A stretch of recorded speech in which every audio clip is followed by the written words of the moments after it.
evening, How's all it you. No, you go ahead. Good evening, all you, or good evening, good morning. Because Morning. I forget, unless you're overseas, then maybe good evening for you. But good morning, all you mentees, and welcome back to another episode of Reels Talk with your host, the amazing Amanda, and my lovely co-host, the Uncanny Omar. Hey, how's it going, everybody? We decided to go ahead and do this live review and reaction to episode 1 of One Piece. So, Yep, on Netflix. episode 1 of One Piece, season 1. Yeah, 8 episodes so far, but we figured we go ahead and talk about the first episode. And I'm coming at it from an angle that, you know, I've been reading the. Whoa, that was weird. I'm coming at I've been reading the manga since it premiered in Shonen Jump in America. So that's, oh my gosh, it's 2001, 2002, something like that. Yeah, that's when they brought it over.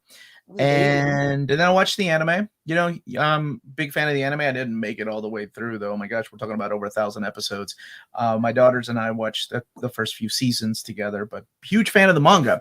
So I'm coming at it from that angle, whereas my wonderful co-host is the anime newbie who has never seen a single episode of One Piece. Knows of his existence. Is this appropriate for an 8-year-old? That is a good question, because there's a little bit of gore, which kind of surprised me in here that I want to talk about. Is it appropriate? I mean, it depends on the kind of parent you are. I would be okay with my kids watching this at 8 years old. My kids will be 8 in October. I would let her watch this. Yeah, I mean, maybe I'm not a parent. I don't know. It's not that bad. It honestly isn't, though. No, I mean, but there is like blood and there's a little bit of slicing, and I'm kind of glad they kept it in, because when you're transitioning from manga and anime to live action, you're gonna have to keep it in. But I'll talk about that. Yeah, but there's some slicing in like Marvel films that I've let her watch. Well, there was blood in here, is what's surprising. That's true.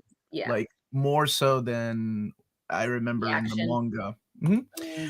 So yeah, I'm curious to know your thoughts. But first, let's talk about this Netflix adaptation. Netflix this isn't the first time they've done a live adaptation of an anime, because we've had Cowboy Bebop, we've had Death Note, and I think I should just stop there because both of those were pretty atrocious. This has a lot of hope riding into it, because holy crap, like Oda was just seal of approval and hoping to bring a brand new audience in. Because when I always think of like things like this, I always feel like, well, maybe this will help as like a introduction to a lot of people. Then they may want to read it. Like the Harry Potter movies introduce a lot of people to the Harry Potter universe. Exactly. So I'm curious to see how well this does. The only thing I will say about it right now is that it sucks that Netflix released it all at one time instead of like being a weekly episodic series, which I think would keep the hype going. Releasing it all at once, it can be both a positive and negative, because if the first episode sucks, then that's it. This show dies. Yeah. Nobody, people are going to talk about it, and for one day, and that's it. If it's good, it might live, a few weeks. It'll be in the top charts and stuff for a couple of weeks, and hopefully it'll get picked up for a second season. I just wish they would go back to that idea of releasing episodes every week instead of all at once. Yeah, and Netflix has never really been known for it, but other people have done it to great success. Max is a good example. Even Disney does it, and I feel like I am curious why Netflix still hasn't really embrace that idea. That mentality of binge watching is, I think they started it. It's kind of their brand. As someone who is early into to reading the Arlong Park, should I avoid this stream for fear of spoilers? I promise I'm not going to talk about anything past the first episode, or at least the cast that we've seen so far, the main cast of One Piece, not the villains and what's to come there, because there are a couple of characters that show up at the very beginning that I'm like, oh, that's so and so, and they're going to show up later. As a matter of fact, I know one character that I've seen from the trailer will show up later, but so let's break down the episode. Just to give you a little bit of quick background, developed by Matt Owens and Steven Maeda, and they've both have fairly good credits. Matt Owens was a writer on Luke Cage, Agents of S.H.I.E.L.D., The Defenders, so clearly worked for Netflix in the past, and they're bringing him back for this. Steven Maeda was a former producer on shows like Lost, CSI Miami, and a number of other TV shows. So you already have some veteran TV series writers and producers on this as well. But yeah, to quickly break it down, the first episode is called Romance Dawn. Is that correct? Mm-hmm. And it starts out kind of in a prologue past with the pirate captain Gold Rogers. He's about to be executed, and hopefully they're hoping this will end the scourge of piracy. But then he announces that he has his treasure somewhere out there, and hey, it's up to you guys to now go find it. So of course, you know, he must have a lot of treasure. So this creates this hysterism, whatever that word is, amongst all these pirates, and so everyone's going out now to search for the One Piece, which is when you heard Garp's voice. That's the character that was doing the execution. By the way, that was not in the anime nor the manga, so this is a little bit different. He was not present at that execution. When you heard his voice, I thought it was Gerard Butler at first. I kind of did too. Did you? Okay, yeah. I thought I was the only one. Then I realized they don't have any actors like of that level of fame. Ian McShane is the narrator. Oh, is that? Ian I McShane didn't realize. Oh, yeah, no, he is. But I didn't realize. I recognize his voice. Well, he's not. Oh, I don't know if he is or not, but I recognize his voice right away. I didn't watch the credits though, so I could be wrong. Then again, I also thought that was Gerard Butler when I heard his voice, so it might not be Ian McShane. So forgive me. I don't know.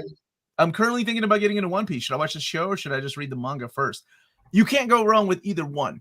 The show, the TV show that we're watching right now, and the anime and the manga all have different ways of introducing the characters and how they get together, especially the main three. So keep that in mind. They're all a little bit different. I mean, the spirit and everything is still the same. The story, the overall arc is still the same, but the introduction of the characters and how they meet is a little bit different. Like I think in the anime, he meets Nami first and then Zoro, and then in the manga it's the other way around. And in this, it's like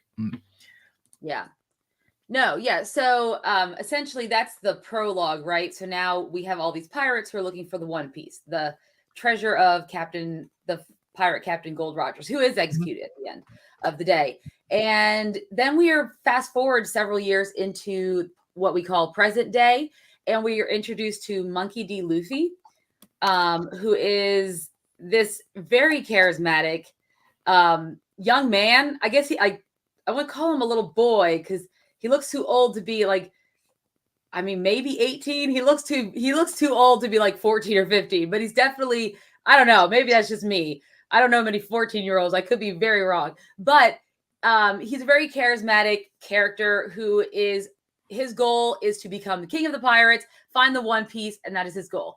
And so he ends up running into the Alvida pirates, and they are run by Captain Alvida, and she is this ruthless pirate who wants to be more renowned than she actually is, apparently. But she is very mean to everyone around her, including her cabin boy, Kobe, who ends up finding Luffy because he was hiding out in a barrel they picked up from the sea. I guess they probably thought it was, ale or something. And he ends up escaping it and decides he needs to leave the ship. Kobe's going to help him find a lifeboat. But then, of course, he ends up waking everyone up, and little fight sequence commences. And we realize that he's stretchy. Mm-hmm. Remember, I've never watched the anime. No, you're doing great. I'm curious about. Keep going. You're doing great. So he's able to knock Captain Alvida off her ship, right? And I thought they were going to take this ship at first, but then they just take the lifeboat and leave. I was like, well, she's in the ocean. Just the crew's scared of you. Why would you just take the whole crew? Okay, that's fine. It doesn't work that easy in One Piece. This is a long arc. So they take the lifeboat, and the plan is to go to the Grand Line, which apparently no one ever comes back from the Grand Line. It's pretty much like a graveyard for pirates. But I believe that's where they're going to find the map, or they're going to find the treasure. So the first thing they have to do is go to this base called Shelltown. It's where all the Marines, and the Marines are the ones, I guess, are fighting pirates, maybe. I don't. Yes. No, okay. Yeah. And remember that Kobe and Luffy are talking about how they have different goals. Kobe wants to be a Marine. And Luffy wants to be a pirate. And Kobe's like, why do you want to be a pirate? And he's like, this is like the best thing ever. You're so free.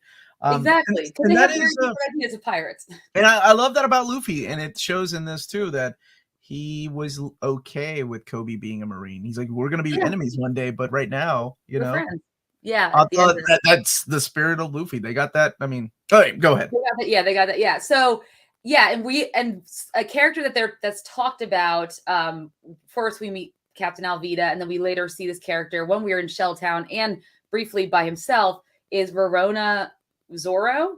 And he is a pirate hunter, essentially, with his 3-sword style. So he has 3 swords that he hangs out.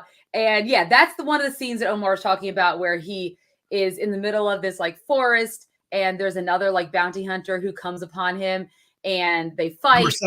Number seven. Yeah, number 7. And he ends up, I don't say decapitating. He just cuts him in half. He cuts him in half, and there's a little bit of blood. I mean, not, and it's not gory like his guts are spilling out or anything, but they're not shying away from it. Just like that scene on the ship with Alvida, like smashing that guy's head. It cuts, but the aftermath is there. You can see the brains and the gunk. And Kobe's having to clean it up. I mean, it's got that type of gore, right? They're not. It's not like they're shying away from it, and I'm glad because they really could have cut away, and not that you need it, not that that's what defines One Piece at all, because the manga and anime they're not oversaturated with gore or anything. It's nothing like that. So I'm glad that they added it at least that much. Exactly. Dude, what is up, Sugar Man? Just want to say hello. It's been a while. And I hope you're good, brother. I hope you're doing good. So carry on. Carry on. Yeah. So when they make it to Shelltown, Roronoa Zoro also is in Shelltown. We also meet a thief named Nami. She is looking for the map to the Grand Line. And they all end up at this bar where we are also introduced to the captain of the Marines, because that's the Marines town, his bully of a son, who's also just coward, but because he's the captain's son, he feels like he can bully everyone around. And so we meet him. That's Helmeppo. And he ends up okay, I have to say his hair in this is ridiculous, but I was hoping that they would use the hair from the anime or the manga, because it's just so bad. But I'm glad they kept it and they made fun of it, like when Zoro was making fun of it. Yeah, exactly. So they have a fight, and Luffy and Kobe are there, and of course Nami's there as well, because she was trying to, get information about the map. And she ends up getting captured by the Marines because of this ensuing fight.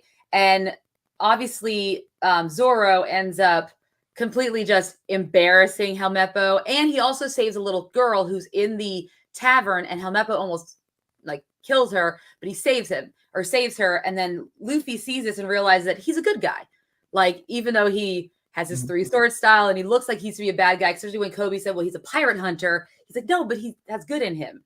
Yeah. So and just like Kobe witnessed Marines being bad because his whole idea of Marines is like they're good guys. He was about to hurt that little girl. Exactly. And Luffy thinks pirates are good because we see a lot of flashbacks of him with the with what is it, red-haired Shanks. Yeah, which is a pirate that he was kind of like a little street urchin boy, but this pirate and his crew kind of took him in whenever they were at port. And he gave him a lot of life lessons in a lot of the flashbacks. That's also where we find out that he ate the devil fruit, and it was a gummy fruit, and made him stretchy. So, which is pretty cool. And I like the way that they work those flashbacks in, because I mean, it's like we're going through the first couple of tankobons together, so the first 3 volumes. Yeah, and they're moving things around, but it has to work on film, right? The way that the comic is made, the way that comics are made or manga are made, the flow is different than that of a movie or even an anime. So it has to work differently. That they did a really good job with that.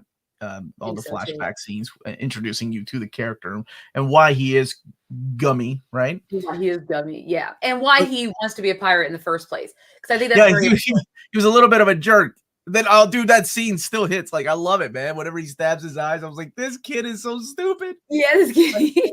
Yeah, the manga. I remember that was one of the scenes that cracked me up in the manga. Yeah. Was just like stabbing his eye, or I'm sorry, his cheek, which is where he gets that scar in this. So I'm glad that they kept that in there. So essentially Zoro is captured by the Marines, and the captain, Captain Morgan, offers, hey, you're the famous pirate hunter, let's team up. And he's like, no, thanks.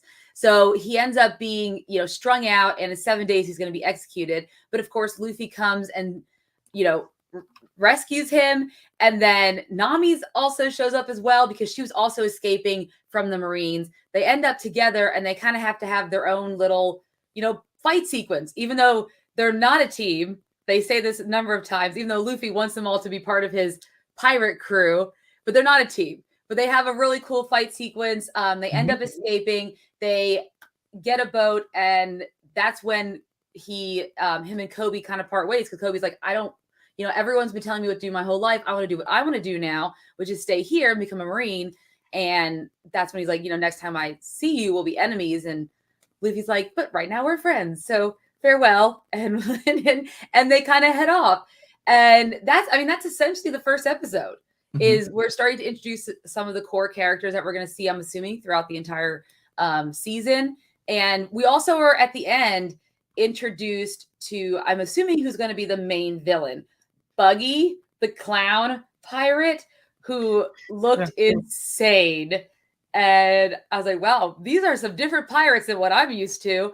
But so he's definitely set himself up. But clearly they've already made some enemies. Obviously, Helmeppo and his father, they've made enemies of them.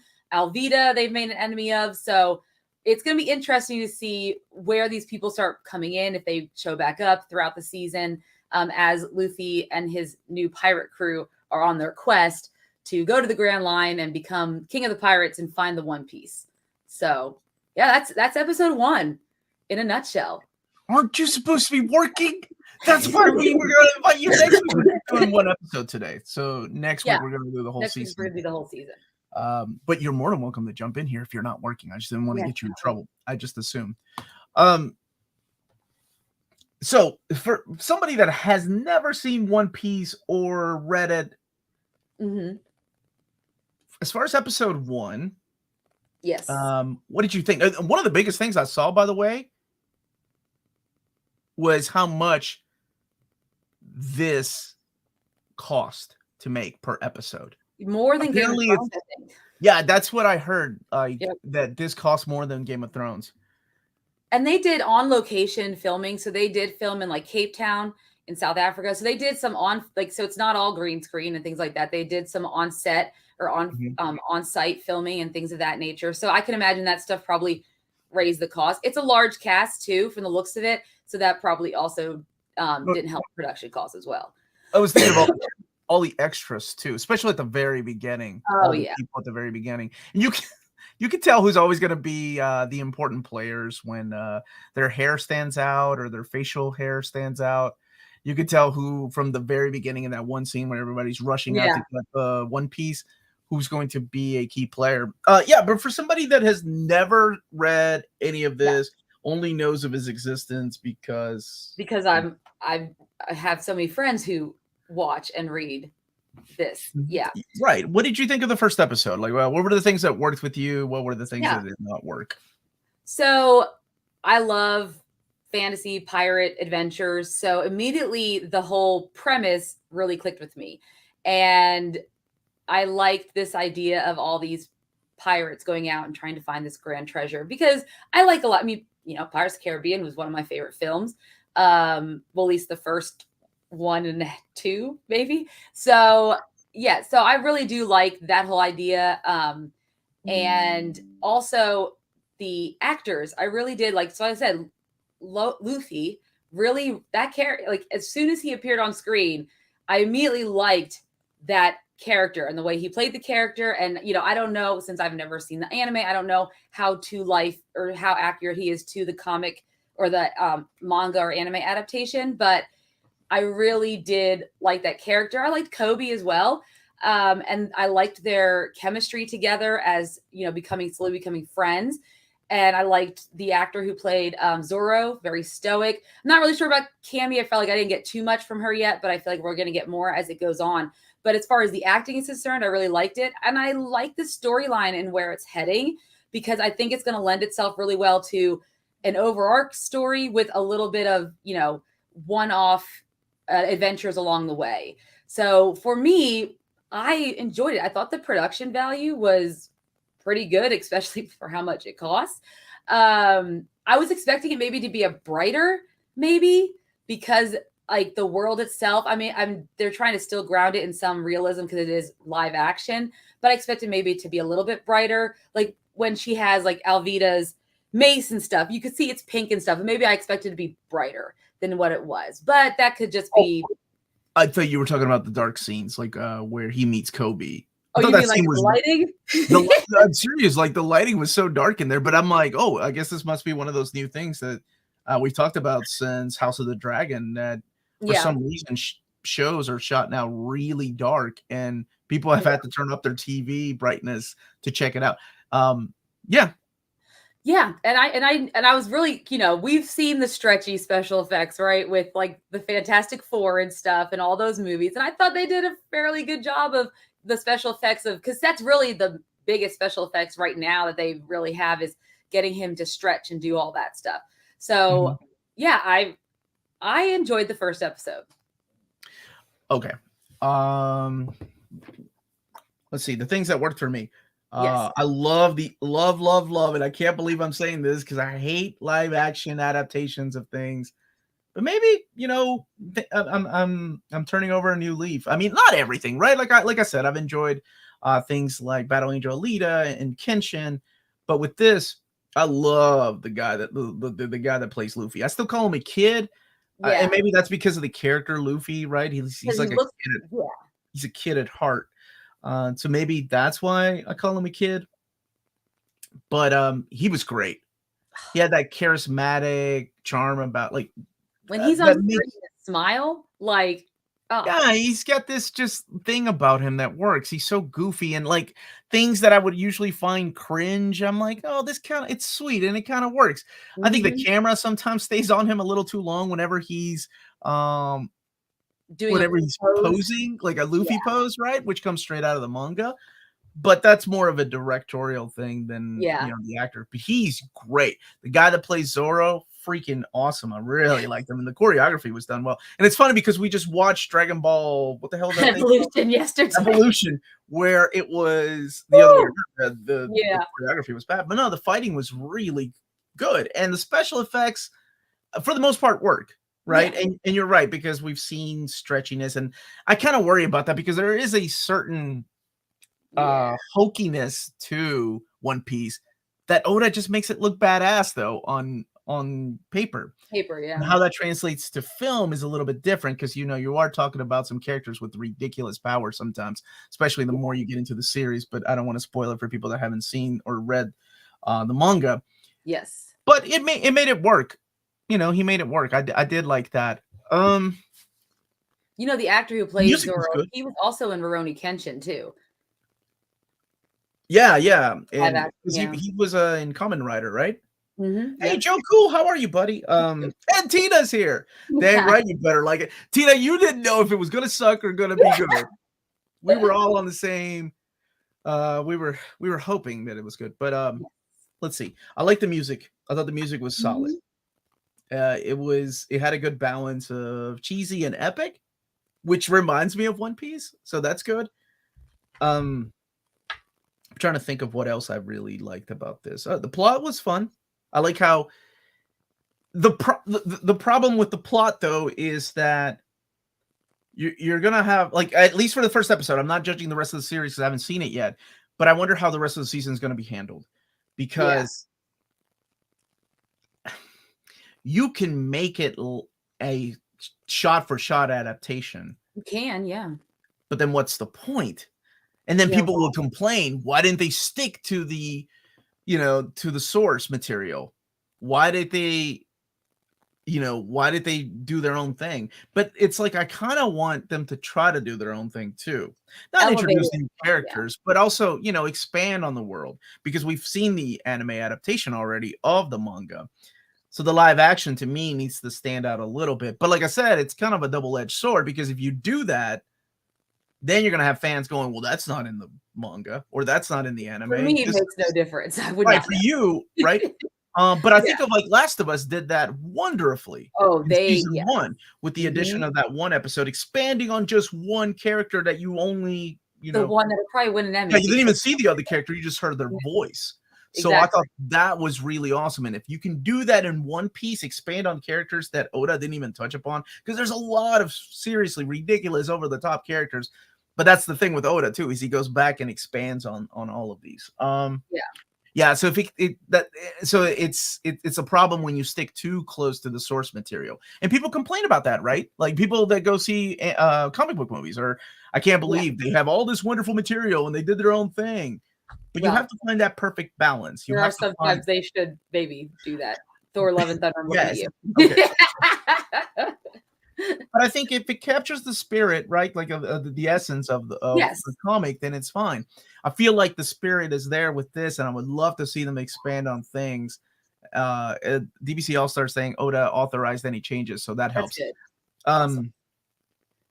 But I would like them to take a couple of chances with some characters or some storylines to tell a little bit different. Apparently, IGN gave it 6 out of 10 because it sticks too closely to the manga. And I read another review from Variety, and they said it's too close to the source material. I was like, we can't have it both ways, guys. We have to pick a lane. And then are you even reviewing the show, or are you just comparing the show to the manga? Because, or the anime. That's the hard part about doing these sometimes. It's like you need to, like when we reviewed Dragon Ball Evolution. I could not compare it to Dragon Ball. It's way better than the DBC movie. Yes, Can't wait to catch the replay later. Hi, everyone. What's up, Lenny? Hey, Lenny, I'd love to have Maddie or Amanda and I talk before we started. I'd love to have like Maddie and Tina with us we were talking about that next week to see what they think about season 1. Because I'm sure by then they'll have watched it, and so will the rest of the world, and hopefully it will do well. What about things that did not work for you? Things that didn't work. What did you not like?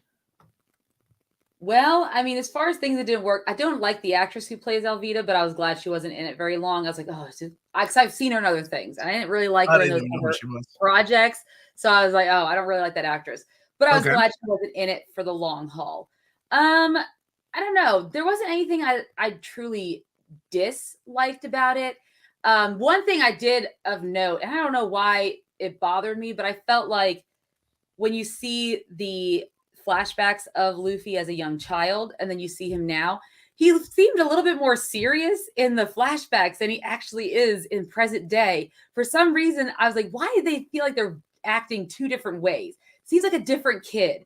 I felt like he should have been, his heart softened and he changed his ways. Because remember, he was telling Shanks, he was like, you should have just kicked that guy's butt. And Shanks was like, we haven't gotten there yet, so maybe that's why. I was in that flashback, when he's having the flashback, he's like, why didn't you just kick that guy's butt? And Shanks was like, well, we can't resolve everything with violence, right? Yeah. So through him, like, he does change his ways. Although, you're right. Like in the manga or anime, I don't remember him being, like I said, he's kind of a little bit of a prick, but I guess we'll see. Yeah. So I mean, other than that, honestly there wasn't too much. I mean, maybe some of the special effects weren't as good as they could have been, but especially given the budget. But overall, I really did like it. There wasn't anything I immediately disliked about this off the bat. Good. That's good. Because I mean, episode 1, we will see. I loved it. I'm the only thing I did not like about it. Like I said, sometimes the shots stayed on way too long. And what I usually would find cringy worked because of the actor. He was able to just I don't know. He seems like a genuinely good kid, like the guy that plays Blue Beetle and what's his name in Cobra Kai. Yes, I don't know. There's just something about these actors that seem like genuinely good people, and I think they really picked the perfect person to play Luffy. Oh, 100%. Yeah, Iñaki Godoy, I think is his name. and he is very good. I do wonder though how Netflix and Oda see this. Like, like I said, I've been reading this since 2001, whenever the first Shonen Jump volume came out with the anthology. Yes. That's 22 years here in America. It's been going on longer in Japan. How can they possibly see this going? I mean, there has to be an end game, right? Like they have to like put a bunch of storylines together. And I know like the anime, even with the filler, like has Oda's like blessing, like, or at least he tells them what to do with the fillers. Yes. And they don't have to have those here. But I wonder like what the long game will be if this does well. Like we talking like 15 years of this kid, this actor playing this. I don't know. You know what? Then again, I grew up watching. Remember, this is also Netflix. What's that? As it's also Netflix. So after like 3 or 4 seasons, unless it's Stranger Things, with that's also it'll be 5 seasons and a movie. And then they cut it loose. So I don't think you're gonna have to worry about that. But they will. I think that's where you're gonna have to start seeing more of the originality. Where it's going to stray from the manga and anime is because they can't. Obviously, this is only 8 episodes, right? Which is great. I mean, that's easy to binge, very quick, binge watching moment. But at the same time, 8 episodes for a anime with how many episodes per? Like, I mean, they're gonna have to combine, cut, and make it their own at some point. We're going to see those differences, but we haven't seen them yet. We haven't seen too many big differences until we finish this season, and then I don't know if the rest of the season is going to be like episode 1, where it's almost too close to the manga. But is that really a bad thing? And or it could be. I don't know. It being a fan of these things, sometimes you can be really critical of the adaptations, but this one was solid. I really liked it. I'm hoping for more. Like I said, the big problem I had is I wish that they would freaking release these on a weekly basis instead of releasing them all at once.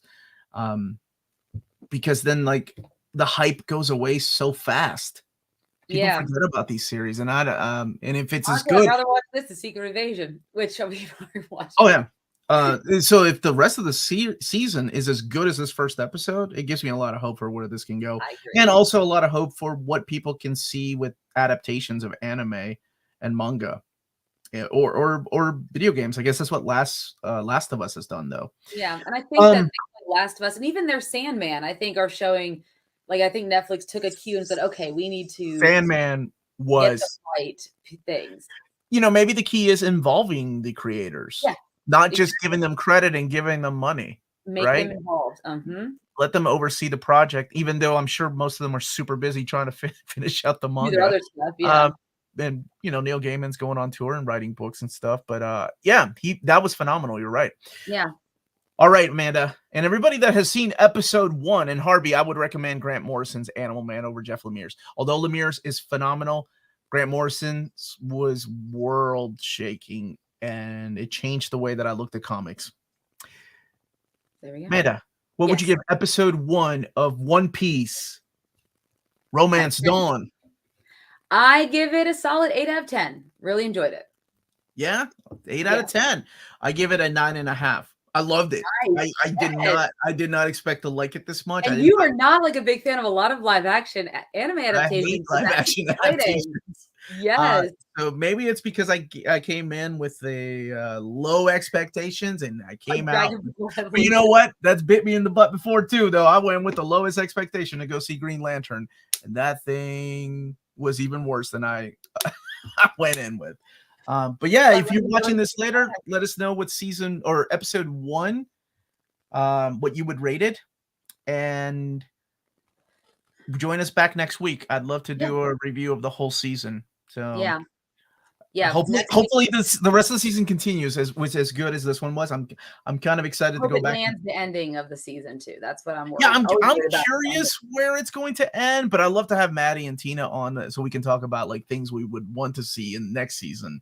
Yeah, and where it may just stray and do its own thing. So, very excited, very excited. Man, I'll be honest with you. I don't think I'm on One Piece like episode. The last one I saw Oh my gosh. I don't think I even made it to the new. No, I didn't. I made it to the new world. So 600 and something probably. But you know, when you're talking about an anime series that's over 1,000 episodes, woo. Yeah, I the just don't know real how One that's gonna Piece have better not be the friends and adventures. go. No spoilers, DBZ All Stars. Yeah, maybe that is 9.7 and an 8 nice. from Jack. Yeah, what does everyone else? Has anyone else in the chat seen it this first episode yet? Well, I know Tina and Maddie are excited to see it after work. Exactly when they get done working. Today. Arlong is the end. I imagine next season would be Alabasta. Well, from the trailer, I kind of think I know where they're going to end it, but I don't know yet. Like I'm curious because I hope the trailers haven't shown everything, right? Yeah. Well, anything else, Amanda? I know we wanted to do this really quick, short episode, and then come back next week for a live. I do have to get back to work. Yeah. But I am very glad that we got to do this live and have all of you join us today to do our One Piece episode 1 review because it's really great. But yeah, like Omar said, when I'm back from vacation, we will go back to our Wednesday show and we'll do the full season and hopefully get Maddie and Tina to join us if they're able to, so they can give us their review of the season coming from what if they One Piece experts. Well, they hate it so much. I hate Avatar or The Last Airbender because no one I think hates something more than I do of that film. I don't know. I don't know. You're right. But anyways, so with that being said, thank you guys so much for watching. Don't forget to hit that like and subscribe button. And remember to follow us on all of our social media channels at nearmintcon. Remember to check us out on Spreadshop for some great near mint condition merchandise. And also check us out on Patreon. For $1 a month or more, you can support us here on the channel and get some really cool perks along the way, like Discord chats, maybe watching me get scared at a horror movie one day. I don't know. But if you want to watch my reactions to horror movies, join the Patreon. And last but not least, if it's classy and cool, it must be near mint. Good journey till all are one. And we will see you all later. Bye, everybody. And Carlos, I have to end it on your quote. It's the best adaptation regarding the respect and love of the original material. Hey! Lord of the Rings by Peter Jackson. I'm so glad you said Lord of the Rings and not The Hobbit. Have a good day, everybody. I'll see you in an hour when I go live with. Get ready for the December solicits. Yeah. Thank you, Amanda.